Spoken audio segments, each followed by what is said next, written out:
السلام علیکم ورحمۃ اللہ وبرکاتہ۔ الحمدللہ رب العالمین والصلاة والسلام علی سید المرسلین۔ آپ دیکھ رہے ہیں ماہ رمضان کیسے گزارے سیریز کی 11ویں قسط۔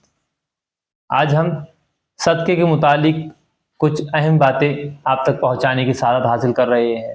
سب سے پہلا سوال ہے، صدقہ فطر سے کیا مراد ہے؟ صدقہ فطر سے وہ صدقہ مراد ہے جو ماہ رمضان مبارک کے بعد نماز عید کی ادائیگی سے قبل دیا جاتا ہے۔ صدقہ فطر کی شرعی حیثیت کیا ہے؟ صدقہ فطر واجب ہے۔ بخاری شریف میں ہے کہ حضور اکرم صلی اللہ تعالی علیہ وآلہ وسلم نے مسلمانوں پر صدقہ فطر مقرر فرمایا۔ تیسرا سوال ہے، صدقہ فطر کس پر واجب ہے؟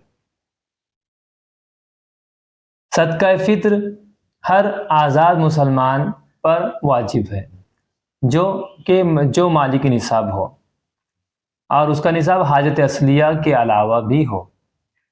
مسلمان مرد پر اپنے جانب سے، اپنے چھوٹے بچے یعنی نابالغ بچوں کی جانب سے، اور مجنون یعنی اگر پاگل اولاد ہے اس کی جانب سے بھی ادا کرنا واجب ہے۔ اگر وہ بچہ، وہ مجنون جو خود صاحب نصاب ہو تو ان کا صدقہ فطر انہی کے مال سے ادا کرنا چاہیے۔ چوتھا سوال ہے، صدقہ فطر کب واجب ہوتا ہے؟ صدقہ فطر عید کے دن صبح صادق طلوع ہوتے ہی واجب ہو جاتا ہے۔ پانچواں سوال ہے، صدقہ فطر کب واجب ہوا؟ سن 2 ہجری کو روزے فرض ہوئے اور اسی سال عید سے 2 دن پہلے صدقہ فطر کا حکم آیا۔ چھٹا سوال ہے، صدقہ فطر، کیا صدقہ فطر کا ذکر قرآن میں بھی ہے؟ جی ہاں، صدقہ فطر کا ذکر قرآن پاک کے 30ویں پارے کی سورہ اعلیٰ میں یوں ہے، قد افلح من تزکا وذکر اسم ربہ فصلی۔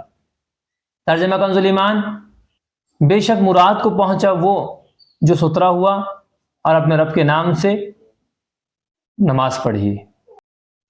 چھٹا اور سب سے آخری سوال، کیا صدقہ فطر کے لیے رمضان کے روزے رکھنا شرط ہے؟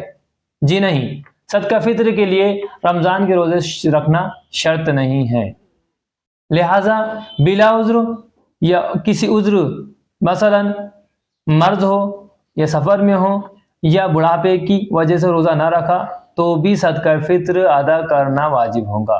آج کے لیے اتنا ہی، پھر ملیں گے کچھ نئے سوالات اور ان کے جوابات کے ساتھ۔ السلام علیکم ورحمۃ اللہ وبرکاتہ۔